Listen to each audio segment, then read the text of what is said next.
Spencer Bennett, and we're very fortunate today to have one of our good friends and one of our St. Jude kids in studio.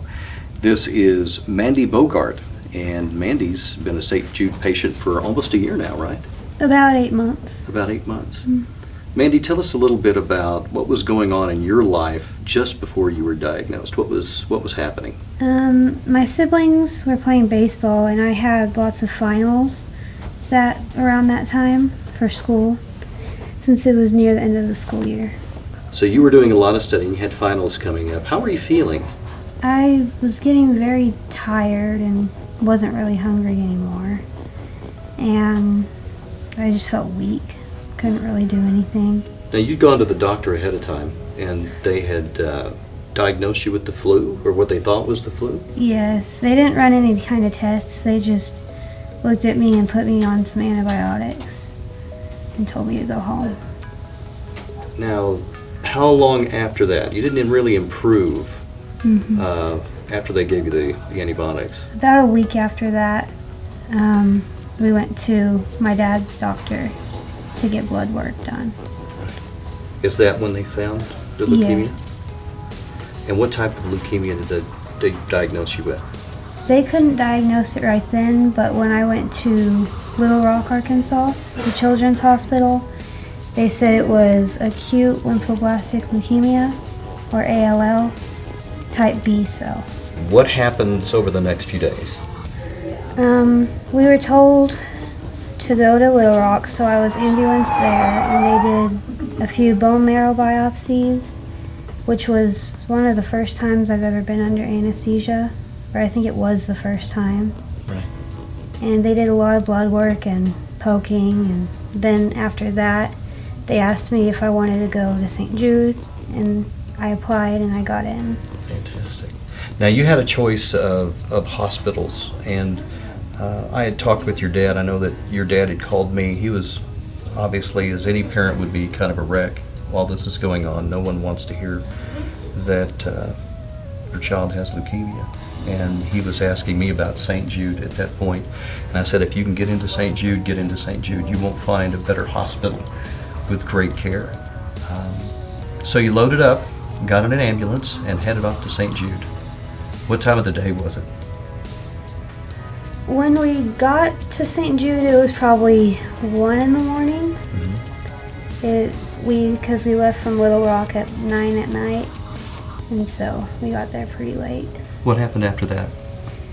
First, they took me up in a wheelchair to inpatient floor, and they did some x-rays because I had a pretty bad cough on top of it.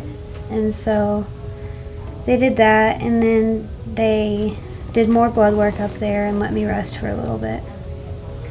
So what's going through your mind while all of this is happening? You've been diagnosed with leukemia. What's the first thing that went through your mind when you heard that word? This is crazy. It's unbelievable.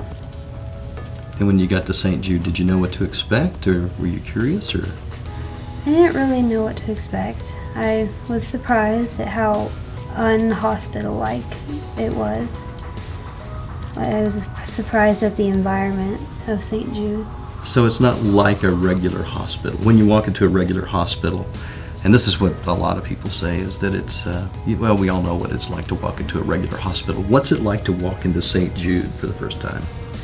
It's surprising. You'll look around in the daytime and there'll be sick kids running around playing, forgetting they're sick. There'll be parents visiting, tour groups looking at St. Jude. It's just... And there's no wheelchairs there, right? There are. Well, there's a few. There's a few if you want to. And there's wagons for the kids to sit in. And the wagons are pretty cool. I've never seen a wagon with a cup holder. Those are pretty nice. Yeah. Everything is kid-size too, right?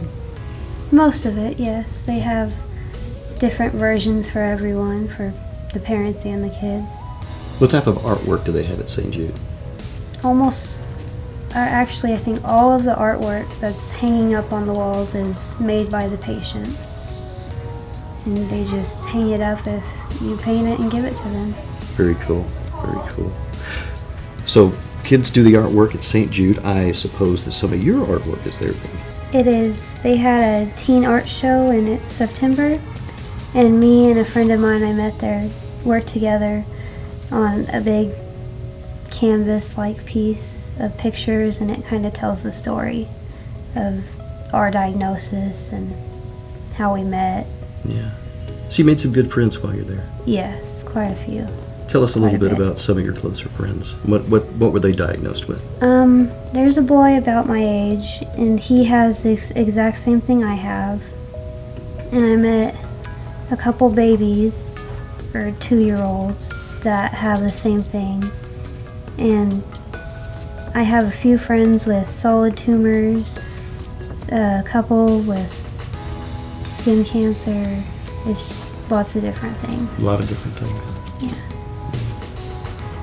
How were your parents treated while you were there? In other words, obviously they're worried about you. Did they also have to worry about, getting you checked in, having to give insurance and pay bills and things like that? They didn't have to do that right away. They were told, when you're comfortable, you can fill out all the paperwork, but right now we're just going to deal with this right So now. when you got there, the first thing they did was take care of you. Yes. And we need to say something. No, St. Jude will take a parent's insurance if they have it, but no parent ever receives a bill for the care that their child receives at St. Jude, which is great. They all just have to concentrate on getting their kid well, which is a big bonus of St. Jude. Can you imagine being at St. Jude Children's Research Hospital and having that load, the financial burden, lifted off your shoulders so that you can take care of your child? That's what's great about St. Jude. We'll be back in a moment with more from Mandy.